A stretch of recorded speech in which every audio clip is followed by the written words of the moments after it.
Buongiorno amici pellegrini, allora ci troviamo a Randazzo, oggi 11° giorno del nostro cammino e per la prima volta incontriamo degli amici pellegrini che anche loro stanno camminando sulla Magna Via Francigena. Sono Damiano ed Enrico e vengono da Canicattì, quindi loro giocano in campo. Esatto, siciliani. E sono veramente forti. Oggi. Come la sente? Vedremo a fine cammino, vedremo se speriamo di farcela.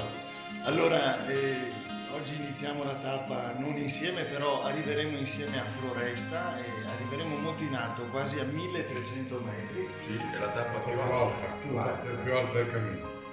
E allora stasera speriamo di darvi un rimando sulla bellezza della giornata tutti insieme, ancora con Enrico Damiano. Il meteo Luciano oggi. Il meteo sembrava che venisse brutto tempo, Oggi ma nel pomeriggio, nel tardo pomeriggio. però Speriamo per adesso il sole è molto alto. Bene, allora camminiamo tranquilli.